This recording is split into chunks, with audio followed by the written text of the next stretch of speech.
በስመ አብ ወወልድ ወመንፈስ ቅዱስ አሐዱ አምላክ አሜን። ዓለማት ብፍቕሪ ዝገዝእ ብዘይ ምስዓር ናይ ንግሥታት ንጉሥ ናይ ኣማልኽቲ ኣምላኽ ዝነበረን ዘሎን ጽባሕውን ዝነብር ከምኡውን ዓለም ሓሊፉ ዝመጽእ ናይ ኣቦታትና ኣምላኽ ናትና ኣምላኽ ኣልፋን ኦሜጋን መጀመርታን መወዳእታን ዘይብሉ ንፍጥረታት ኩሉ ብፍቕሪ ዝምግብ ኩሉ ኸኣሊ ኤልሻዳይ እግዚአብሔር ኣምላክ ዝተመስገነ ይኹን።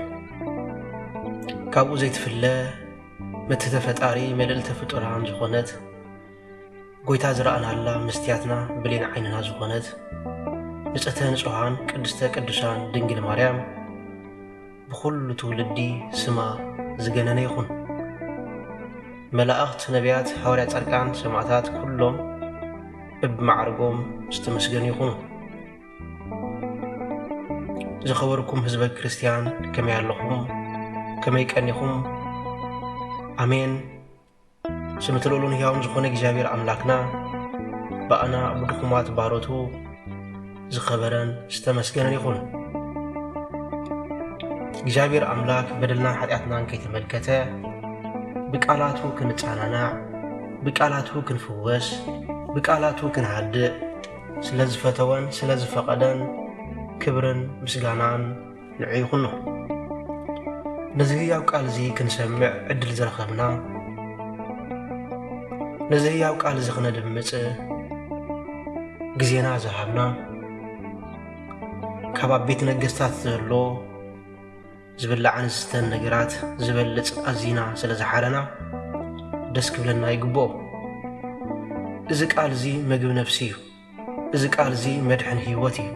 እዚ ቃል እዚ ናይ ዘለዓለም ሕይወት እንረኽበሉ እሙን ቃል እዩ፣ ሕያው ቃል እዩ። ስለዚ ቃል እግዚአብሔር ኣምላክ ብምስማዕና ወትሪ ጊዜ ብቃል እግዚአብሔር ኣምላክ ምጽማድና ንጐይታውን ክሳብታ ዝመጸላ ዕለት ቃሉ እንዳሰማዓና ክንጽበ ናቲ ቅዱስ ፍቓድ ይኹነልና። ናይ ሎሚ መዘራረቢ ኣርእስትና እግዚኦ ሃበ መኑ ንሃውር፣ ኦ ጐይታይ ካባኻ ሓሊፍና እሞ ናበይ ክንከይድ ኢና ዝብል ሃይለ ቃል እዩ። ኣብ ዮሐንስ ወንጌል ምዕራፍ 6:68 ዘሎ ሃይለ ቃል እዩ።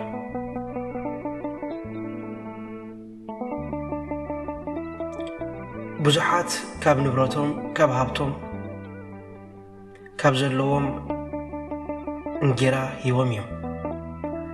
ጐይታናን መድኃኒናን ኢየሱስ ክርስቶስ ግን እቲ እሙን ጓሳ እቲ ሕያዋይ ጓሳ ገዛእ ርእሱ ኣሕሊፉ ዝሃበና ንስጉኡን ደምን ክንበልዕ ዘፍቀደልና ክቡር ኣምላኽ እዩ። ብዙሓት ጓሶት ኣብ ዓለም ኣለዉ። ነገር ግን ነቶም ዝጓስይዎን ኣባጊዕ ሓሪዶም እዮም ዝበልዕዎን። እቲ ክቡር ዝኾነ ኣምላኽ ግና ግን ነባጊዑ ኸም ኣይገበረን። እንታይ ደኣ እቲ ክቡር ዝኾነ ስግኡ እቲ ክቡር ዝኾነ ደሙ ክንበልዕን ክሰትን ሃበና። ስለዚ ኣብዚ ሰዓት እዚ ጐይታናን መድሓናን ኢየሱስ ክርስቶስ ብዛዕባ ክቡር ስግኡን ክቡር ደሙን ኣብ ዝተዛረበሉ ጊዜ ብዙሓት ተዓንቂፎም ናብ ድሕሪት ተመልሱ። እዚ ስወዲ እታ ንፈልጣ ማርያም ዶ ይኮነን? እዚ ስወዲ ወዲ ንፈልጦ ዮሴፍ ዶ ይኮነን? ከመይ ኢሉ ስግኡን ደሙን ክንበልዕ ይእዝዘና ኣሎ ብምባል ብዙሓት ተዓንቀፉ። ወገናተይ እቲ ብክርስቶስ ዘይዕንቀፍ ሰብ ብፁዕ እዩ። ሎሚ እውን ብዙሕ ብናይ እግዚኣብሔር ኣምላክ ምሕረት ዝተዓንቀፉ ኣለዉ። ብዙሕ ብናይ እግዚኣብሔር ኣምላክ ምድሓን ተዓንቂፎም ንድሕሪት ዝተመልሱ ኣለዉ። ኣብዚ ሰዓት እዚ ድማ ነቶም ዝኽተልዎ ዝነበሩ ክርስቲያን፣ ነቶም ዝኽተልዎ ዝነበሩ ሐዋርያት እግዚአብሔር ኣምላክ ጐይታናን መድሓኒናን ኢየሱስ ክርስቶስ ንድሕሪት ግልጽ ብምባል ንስኻትኩም ከመኣቶም ዶ ክትከዱ ትደልዩ ኣለኹም ብምባል ሓተቶም። ኣብዚ ሰዓት እዚ ሐዋርያ ቅዱስ ጳውሎስ መንፈስ ቅዱስ ገሊጽሉ ኦ ጐይታይ ንስኻ ናይ ዘለዓለም ሕይወት ኣለካ ስለዚህ ካባኻ ሓሊፍናሞ ናበይ ክንከይድና ብምባል መለሰሉ። ስለ ቃላቱ ስም እግዚአብሔር አምላክና ዝኸበረን ዝተመስገነን ይኹን። ሕጂ እውን ንሕና ካብ እግዚአብሔር አምላክ ሓሊፍና ናብ ንኸዶ የብልና። ናይ ስጋ ነገር ኮይንና ብዙሕ ግዜ ንድሕሪት ክንምለስ ትንዕ እኳ እንተበልና ነገር ግን ብፍጹም ካብኡ ሓሊፍና ናብ ንኸዶ የብልና። እንተስ ሓሚቕና እንተስ ነፊዕና ህይወትና ምስኡ ዝተጣበቐት እያ። ንሱ ድማ ሓዳጊ ኣምላኽ ኣይኮነን ኣይሓድገናን እዩ። ሓጢኣትና ብምጽያፍ ናብ ሲኦል ኣይድርብየናን እዩ። ስለዚ ወገናተይ ኩሉ ግዜ ናብ እግዚአብሔር አምላክ ክንጸልዮ ዝግባአና ጸሎት እንተሃልዩ ካባኻ ሓሊፍና እሞ ናበይ ክንከይድ ኢና ዝብል ሃይለ ቃል እዩ። ካብ እግዚአብሔር አምላክ ሓሊፍና ናብ ንኸዶ ዋላ ሓደ ቦታ የለን ወገናተይ። ምናልባት ካብ ሰባት ክንሃድም ንኽእል ንኸውን ኢና፣ ካብ ኣዝማድና ክንሃድም ንኽእል ንኸውን ኢና፣ ካብ ወገንና ክንሃድም ንኽእል ንኸውን ኢና። ካብ እግዚአብሔር አምላክ ግን ሃዲሙ ዝተሓበአ ዋላ ሓደ የለን። ካብ እግዚአብሔር አምላክ ከመልጥ ዝኽእል ሰብ ዋላ ሓደ የለን። ኩሉ ኣብ ቁፅጥር ኣብ ትሕቲ ቁፅጥር እግዚአብሔር አምላክ እዩ። ስለዚ ወገናተይ ካብኡ ሓሊፍና ናብ ንኸዶ የብልናን። እቲ ብክርስቶስ ዘይዕንቀፍ፣ እቲ ብድሕነቱ ብምሕረቱ ዘይዕንቀፍ፣ እቲ ብኣምላኽነቱ ዘይዕንቀፍ ሰብ ብፁዕ እዩ። ኣብ ምሳሌ ምዕራፍ 28 ፍቕዲ 1 ከምዚ ዝብል ሃይለ ቃል ኣሎ። ረሲኣን ወይ ከዓ ሓጣኣን ዝሰጎም ዘይብሎም ይሃድሙ፣ ጻድቃን ግና ከም ሽደን ኣንበሳ ይተብዑ ይብለና። ስለ ቃላቱ ስም እግዚአብሔር አምላክ ዝኸበረን ዝተመስገነን ይሁን። ንጻድቃን ዘብሎም ወገናተይ ፍጹማን ስለ ዝኾኑ ጥራይ ኣይኮኑን። እንታይ ደኣ ኣብ ዝተፈላለየ ኩነታት ኣብ ዝተፈላለየ ሰዓታት ከም ኣንበሳ ሽደን ጸኒዖም ኣብ ቤት ኣምላኽ ይጸንሑ፣ ጸኒዖም ኣብ ኣምላኾም ይጸንሑ። ስለዚ ወገናተይ ምጉዳል ምቕናስ ናይ ቅድስና እንዳረኣና ንድሕሪት ከይንምለስ ሓደራ። እግዚአብሔር አምላክ ንዓና ፍጹማን ክገብረና ዝኽእል፣ ንሕና ግን ቦታና ኣይንሕደግ። መንፈስ ጸላኢ ኣብ ልዕሊኻ እንተተላዕለ ስፍራኻ ኣይትሕደግ ወገነይ። ስፍራና ክንሓድግ ኣይግባአናን። ጸላኢ ሰናያት ብዝተፈላለየ ህወብላ ንፋስ ጌሩ ካብ ቤቱ ካብ ቃሉ ክኸብልለና ይሓስብ እዩ። ግን መንፈስ ጸላኢ ኣብ ልዕሊና ዋላ እንተበርትዐ ስፍራና ዝኾነ ክርስቶስ ናይ ዘለዓለም ቤትና ዝኾነ ክርስቶስ ክንሓድግ ኣይግባአና። ናይ ዘለዓለም ቤትና ንሱ እዩ። ከምቲ ኣቦና ሙሴ ዝበሉ ናይ ዘለዓለም መንበርየ ንስኻ ኢኻ እዩ።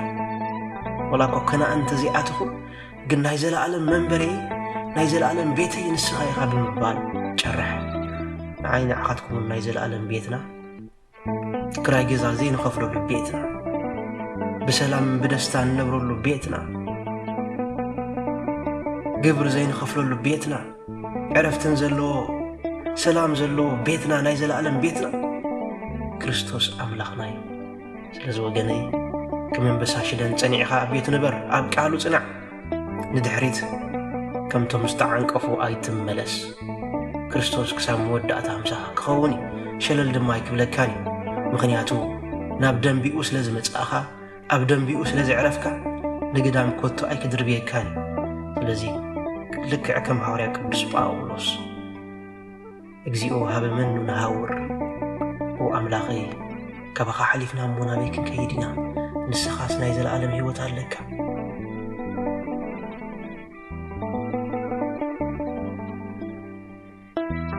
ስለዚ ወገናተይ ካብኡ ሓሊፍና ናብ ነብሎ የብልናን። አይሁዳውያን ንድሕሪ ዝተመልሱ ካብ ሰማይ ዝወረድኩ እንጌራ ኣነ ስለ ዝበሎም ስጋይ ዘይበልዐ ደመ ዘይሰተየ ናይ ዘለዓለም ህይወት የብሉን ኢሉ ኣብ ዝተዘረበሉ ግዜ ወገናተይ። ስለዚ ወገናተይ ናይ ካብ ሰማይ ዝወረደ እንጌራ ክርስቶስ እዩ። ካብ ሰማይ ዝወረደ ኣማናዊ መና ክርስቶስ ኣምላኽና እዩ። ስለዚ ቀንዲ ዕላማ ናይዚ ትምህርቲ እዚ ህይወትና ምስ ክርስቶስ ምጥባቕ፣ ህይወትና ምስ ክርስቶስ ምስዋር እዩ። ከምቲ ሐዋርያ ቅዱስ ጳውሎስ ዝበሎ ደጊም ድሕሪ ሕጅስ ኣነ ይኮንኩን ኣብ ክርስቶስ ዘለኹ ክርስቶስ ኣባይ ዘሎ ህይወተይ ድማ ኣብኡ ተሰዊራ ኣላ ከም ዝበለ ህይወትና ኣብኡ ክንስውራ ይግባአና። ክርስቶስ ኣብ ህይወትና ክህሉ ይግብኦ። ህይወትና ናቱ ደስን ባህን ዘብልን መዋእ ጌርና ንዑ ነቆርበሉ ወገናተይ እሱ ህይወትና ይምርሓዮ እሱ ህይወትና ከም ድድላይ ይግበሩ ምክንያቱ ንሕና ዓቕሚ ስለዘይብልና ስለዚ ወገናተይ ምስ እግዚኣብሔር ኣምላክ ተጣቢቕና ክንነብር እናተቆዱስ ፈቃዱ ይኹነልና ከምኡውን ኣብ መዝሙር ዳዊት ምዕራፍ 139 ካብ መንፈስ ካስናበይ ክሃድም እየ ካብ ገጽ ካስናበይ ክኸወል እየ እንዳበለ ክዝምር ከሎ ንርኢ እንሆ ናብ ምብራቕ እንትኸድኩ ንስኻ ውለኻ እንሆ ናብ ምዕራብ እንትኸድኩ ንስኻ ውለኻ ስለዚስ ካብ ገጽ ካስናበይ ክኸይድ እየ ካብ ገጽ ካስናበይ ክኸወል እየ ብምባል ክዝምር ከሎ ንርኢ ኣብ መዝሙር ዳዊት ምዕራፍ 139 ካብ ፍቕዲ 7 ክሳብ 10 ዘሎ ይልቃል ስለዚ ወገናተይ ንሕና እውን ካብኡ ናብ ነብሎ የብልናን ካብኡ ናብ ንሃድሞ የብልናን እሞ ናይ ዘለኣለም ከውሕናን ፀግዕናን እግዚኣብሔር ኣምላክ ካብኡ ሓሊፍና ናብ ነብሎ የብልናን ንዝክር እንተኾይንና ኣዴና ቅድስት ድንግል ማርያም ሓደ ግዜ ጎይታናን መድሓኒናን ኢየሱስ ክርስቶስ ንሰለስተ መዓልትን ለይትን ኣብ ኢየሩሳሌም ኣብ ቤት መቕደስ ኣብ ምኩራብ ክርስቶስ ንሰለስተ መዓልትን ለይትን ከም ዝጠፍአ መጽሓፍ ቅዱስ ይነግረና ወዲ 12 ዓመት እንከሎ ኣዴና ቅድስት ድንግል ማርያምን ሕፁያን ቅዱስ ዮሴፍን ምስቶም ኣዝማዶም ወይ ከዓ ምስቶም ደቂ ዓዶም ይመጽእ ኣሎ ኢሎም ጽኢሎም መገዶም ከም ዝቆጸሉ ነገር ግን ጎይታናን መድሓኒናን ኢየሱስ ክርስቶስ ናብ ቤቱ ካብ ዘይመጽእ ሰለስተ መዓልቲ ይሕሊፍሎ ኣዴና ቅድስት ድንግል ማርያም ኣብዚ ሰዓት እዚ ከምኡውን ኣቦና ቅዱስ ዮሴፍ ኣብዚ ሰዓት እዚ ኣዝዮም ተሻቐሉ ስለዚ ኣብ ሰዓት እዚ ኣዴና ቅድስት ድንግል ማርያም ንምንታይ ተሻቒላ እንታይ ኢልና ብልክዕ ውላዳ ስለ ዝኾነ ክትሻቐል እያ ነገር ግን ናይ ኣዴና ቅድስት ድንግል ማርያም ዘሻቐላ ነገር እንታይ ፍልይ ዝበለ እዩ ኣዴና ቅድስት ድንግል ማርያም ጎይታና መድሓኒናን ኢየሱስ ክርስቶስ ኣምላኽ ምዃኑ ትፈልጥ እያ ወላዲተ ኣምላኽ ምዃና ትፈልጥ እያ ብዙሕ ዘደንቕ ነገራት ተኣምራት ከም ዝገበረ ትፈልጥ እያ ንኹሉ ድማ ኣብ ልባ ተዋህሉሎ ነበረት ይብል ቃል መጽሓፍ ቅዱስ ስለዚ ንምንታይ እያ ተሻቒላ ከይቀትልዎ ከይጠፍእ ንምንታይ ተሻቒላ ኢልና እንተሓሲብና ወገናተይ ኣዴና ቅድስት ድንግል ማርያም ዝተሻቐለት ካብ ክርስቶስ ተፈሊኻ ዝነበር ህይወት ጥዑም ስለ ዘይኮነ ካብ ወዳ ካብ ኣምላኻ ተፈሊኻ ዝነበር ህይወት ዋላ ንሓንቲ ሰከንድ እውን ትኹን መቕረት የብሉን ስለዚ ኣዝያ ተሻቐለት ይብለና እዛ ክብርቲ ደዚኣ እዛ መንፈሳዊት ደዚኣ ስለዚ ወገናተይ ኣነ ንሳኹም ኣብ ሰዓት እዚ ክንሻቐል ዝግባአና ካብ ክርስቶስ ተፈሊናለን ዝነበርና ህይወት ኣዝዩ ከሻቐለና ይግብኦ ኣዝዩ ከጨንቐና ይግብኦ ካብ ኣምላኽ ተፈሊና ዝነበርናሉ ህይወት ኣዝዩ ክጣዕሰና ይግብኦ ካብኡ ሓንቲ ሰከንድ እውን ትኹን ተፈሊና ክንነብር ኣይግባአና ኩሉ ግዜ ቃል ክንሰምዕ ኩሉ ግዜ ቤቱ ክንረግጽ ኩሉ ግዜ ንዕኡ ናይ ኣምልኾ ስግደት ክንሰግደሉ ይግባአና ወገናተይ ካብኡ ተፈሊኻ ዝነበር ህይወት ኣይኮነን ኣብዚ ዓለም እዚ ካብ ኣምላኽ ተፈሊኻ ከም ምንባር ዝኸፍእ ናብራ የለን ልክዕ ናይ ጥፉእ ወዲ ታሪክ ድማ ይዘኻኽረካ ስለዚ ወገናተይ ካባኻ ሓሊፍና እሞ ናበይ ክንከይድ ኢና ንስኻ ናይ ዘለኣለም ህይወት ኣለካ ካባኻ ሓሊፍና ናበይ ክንከይድ ኢና ክንብል ይግባአና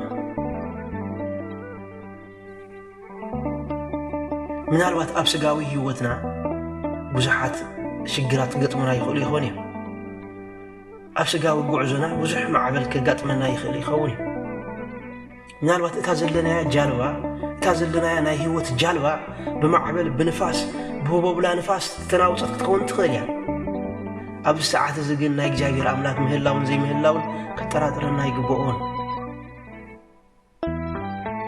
ኣብ መጽሓፍ ቅዱስ ዘሎ ሓደ ታሪክ ክንዝክር ይግባአና ጎይታናን መድሓኒናን ኢየሱስ ክርስቶስ ምስ ሃዋርያት ኣብ ጃልባ ደቂሱ እንዳተጓዓዘ እንከሎ እንሆ ኣብ ኣብታ ጃልባ ዓብዪ ህወብላ ንፋስን ዓብዪ ማዕበልን ኮነ ይብለና። ሐዋርያት ኣብ ሰዓት ኣዝዮም ተናወፁ፣ ኣዝዮም ተሸገሩ።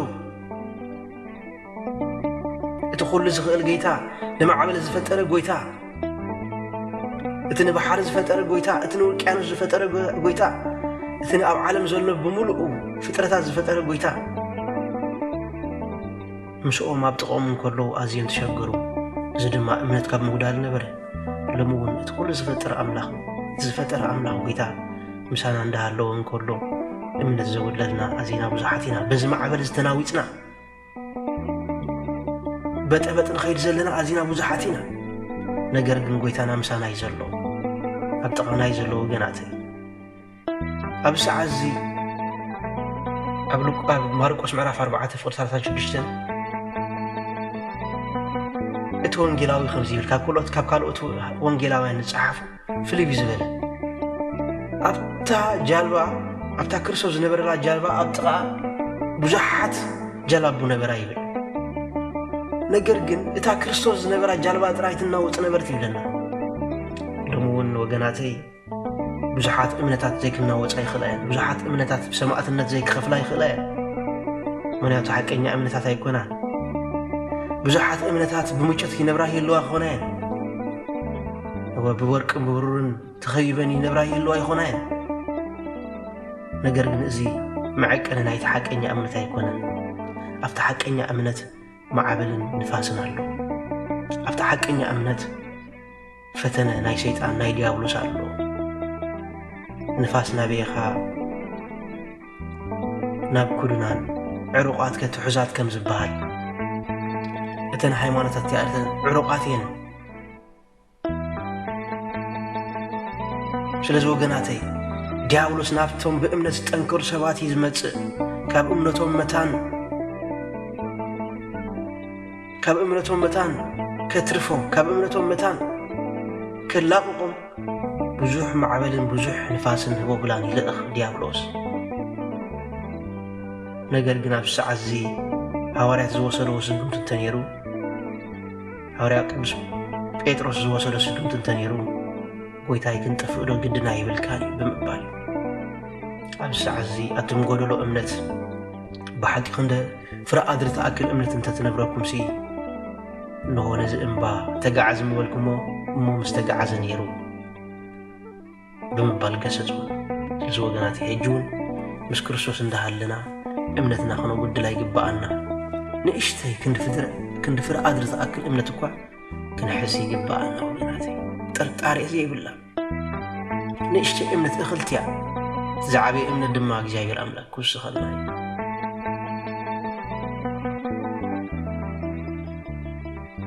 ስለዚ ወገናተይ ኣብዛ ዘለናያ እምነት ብዙሕ መከራን ማዕበልን ክመጽእ ይኽእል እዩ። ግን ካብኡ ሓሊፍና ናብ ንብሎ ስለ ዘይብልና ወጎይታይ ክንጠፍእ ዶ ግዲና ይብልካኒ ብምባል ከም ቅዱስ ጴጥሮስ ክንጽሊ ይግባአና።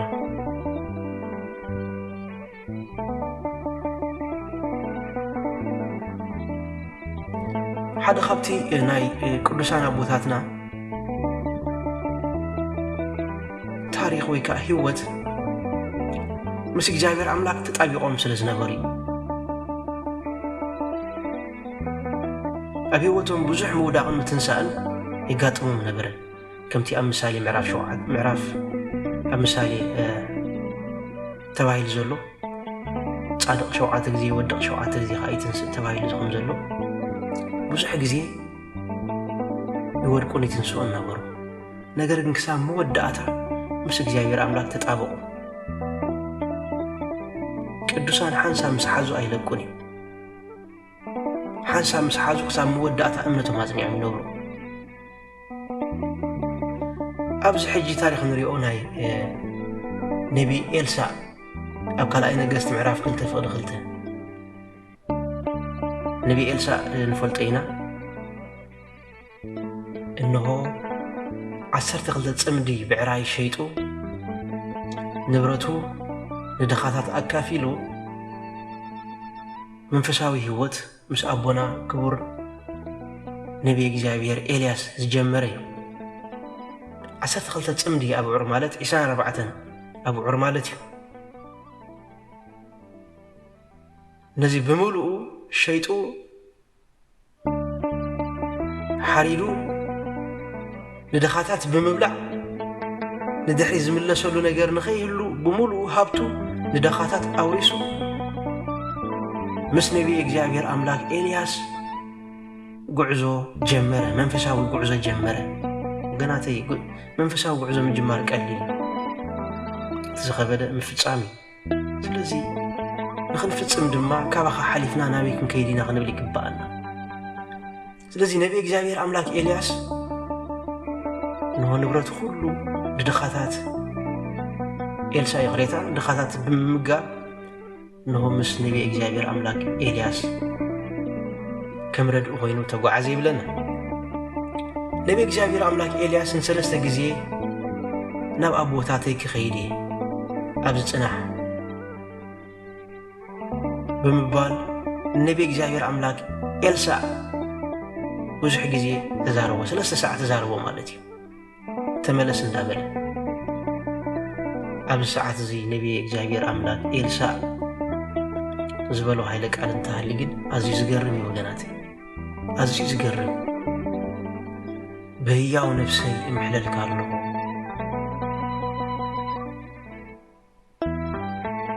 ኣምላኽ ህያው እዩ ንስኻ እውን ህያው ኢኻ ኣይምለስን የብሎ ይብለና።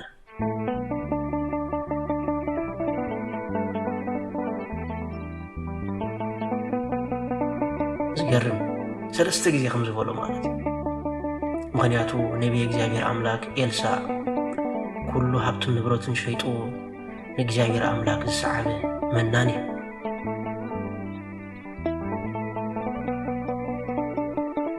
እቲ መስቀሉ ፀይሩ ንድሕሪ ዝጥምት ሰብ ንዓይ ኣይበቅዕን ከም ዝተባሃለ እንሆ ንመስቀል ጎይታ ዝተሰከመ ንመከራ ብምሉእ ሕሰምን ኣብ ዝባኑ ዝፀዓነ ብህያው ነፍሰይ እምሕለልካ ኣለኹ ኣይምለስኒ ኣምላኽ ህያው እዩ ንስኻ እውን ህያው ኢኻ ስለዚ ኣይምለስኒ ብምባል ኣቕበፀ ይብለና። ኣብቲ ሰዓቲ ነቢይ እግዚአብሔር ኣምላክ ኤልያስ ሓደ ነገር ሓተቶ። ስለዚ ቅድሚ ናብ ኣቦታተይ ምኻደይ እንታይ ክገብረልካ ትደሊ ኢልዎ ንቦና ኤልሳ እውን ኣብ ሰዓት እዚ ነቢይ ኤልሳ ዝሓተቶ ሕቶ እንተነበረ እቲ ኣባኻ ዘሎ ጸጋ ዕፅፍን ድርብን ኮይኑ ኣባይ ይውረድ በሎ። ስለ ቃላቱ ስም እግዚአብሔር ኣምላክና ዝኸበረን ዝተመስገነ ይኹን። ካልኣይ ነገሥት ምዕራፍ 2:2 ኣዝዩ ዝገርም ታሪክ ወገናት። እቲ ኣባኻ ዘሎ ጸጋ ዕፅፍን ድርብን ኮይኑ ኣባይ ይውረድ። ስለዚ ወገናት ንሕና እውን ነዛ ህይወት እዚኣ ክንስዕራ እንተኮይኑ እቲ ኣብ ቅዱሳን ዝነበረ ጸጋ ዕፅፍን ድርብን ኮይኑ ኣባና ይውረድ። እግዚአብሔር ኣምላክ እንታይ ይስራ?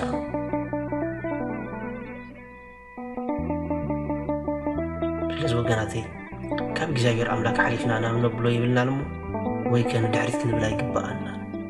ከም ኤልያስ ከም ነቢይ ኤልሳ ዕርፍና ክንጽንዕ ይግባአና። ከምኡውን ደጊምና ንሪኦ ታሪክ ናይ ኣቦና ያዕቆብ ታሪክ እዩ። ዘፍጥረት ምዕራፍ 32:26 ኣቦና ያዕቆብ ጎራሕ ከም ዝነበረ ታሪክ መጽሓፍቲ ቤተ ክርስቲያንና ይነግረና። ኩሉ ኣብዚ ዓለም እዚኣ ዝገብሮ ዝነበረ ተግባራት ብጉርሒ ንኤሳው ሓው ብጉርሒ ብኹርና ከም ዝመንጠሎ ብኹርና ምረቓ ከይተረፈ ከም ዝመንጠሎ ዓደስ ብምብላዕ ማለት እዩ። ከምኡውን ናብ ላባ ብምኻድ ናብ ኣቦኡ ላባ ብምኻድ ንልያን ራሄልን ከም ዘእተወን ወይ ከዓ ከም ዝተመርዓውን ንርኢ። እንሆ ኣቦና ያዕቆብ ካብ መጀመርታ ንራሄል እኳ ደልዩ እንተነበረ ኣቦና ላባ ግን ልያ ዓባይ ስለ ዝነበረት ንልያ ሸፊኑ ኣመርዓው። ነገር ግን በዚ ነገር እዚ ያዕቆብ ኣይተሓጎሰን። እንደገና ኣቦና ላባ نراهيل كهبو لمنو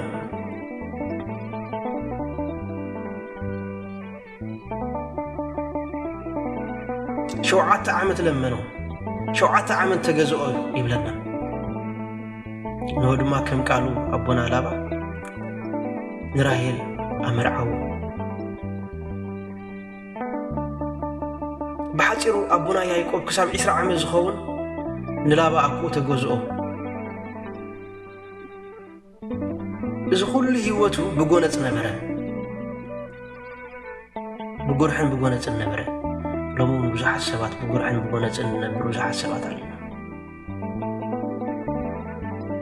نجرجن بقرحن بقونة زي كونس إجابير أملاك بارخنا إجابير أملاك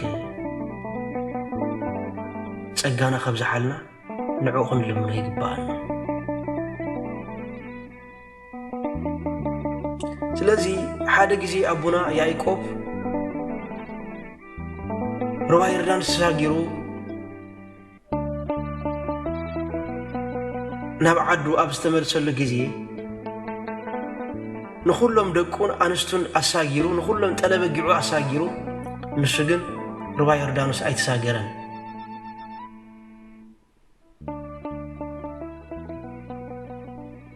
ምክንያቱ ህይወቱ ሁሉ ብምሉኡ بقول حس تملأ نبرة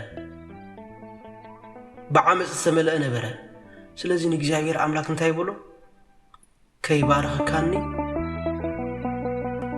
أيلك كاني وي كي بارخ كاني كابز جاكازي كابز درزي أي ساجرني بمبال ملو لي تمسك جزاير أملاك أبتدور كالس حدري بلنا كباس حدري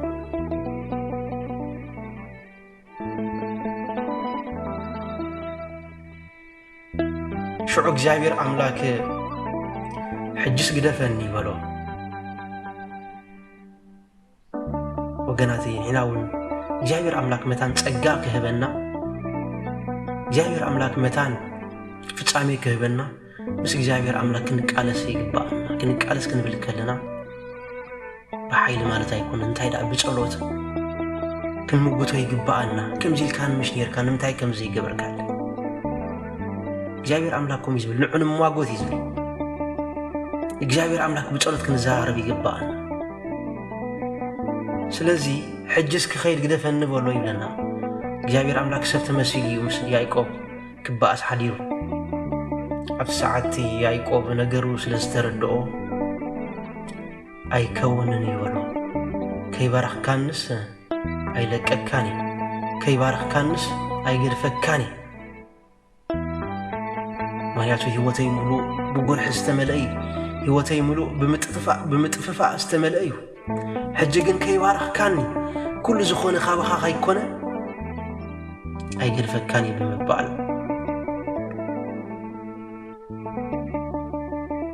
ከይባርኽካኒ ኣይለቀካኒ ብምባል ምስ እግዚአብሔር አምላክ ፊት ንፊት ተጋጠመ ኣብ ሰዓት ድማ نهم السبن مس أملاخ تبع إسكاز تعر كاي خامو كاب حجي يعقوب زي كون سمكاس سمكا إسرائيلي بمبال እግዚአብሔር አምላክ አቡና ያዕቆብ ባረኹ እግዚአብሔር አምላክ መረቆ ሐያል ከም ዝኸውን ዘሩ ሐያላት ከም ዝኾኑ ህዝቡ ከም ዝባረኽ ነገሮ ክሳብ መፈጻምታ ህይወቱ ምስኡ ከም ዝኸውን እግዚአብሔር አምላክ አቡና ያዕቆብ ቃል ኪዳን አተወሉ ስለዚህ ወገናቴ አቡና ያዕቆብ ልክ ከም ሐዋርያት ከባኻ ሐሊፍና ብዝኾደ ይብለይን ከይባርኽካኒ ኣይለቅካኒ ብምባል ክሳብ ወዳእታ ምስ እግዚአብሔር አምላክ ተኸራኸረ እግዚአብሔር አምላክ አንዝለመኖ ዘይሕፍር አምላክ ስለዝኾነ ባረኹ ይብለና ክብር ምስጋና ይሁን ሎሚ እትንጽውዖ አምላክ አብርሃም አምላክ ይስሐቅ አምላክ ያዕቆብ አምላክ ዮሴፍ እንዳተባለ ይጽውዓሉ ስለዚህ ወገናቴ አምላክ አቦታትና بناتنا سم كتوع ندل انت خوينا كي بارخكاني أيقرفكاني بمبال مسك جايبير أملاك قال سيخن قطمي قبعنا كمونا بلقاس معراف إسران 4 فقد إسران 9 حاد تاريخ الله حواريات دحري ناي قويتان مدحنا يسوع كريستوس سقلت نو تسفع قريصوم فحفح خم زبلو كم زتبتاتونو مصحف قدس ينغرنا قليهم نام مغفاف عصا خم زخدو قليهم نام عدوم كم زخدو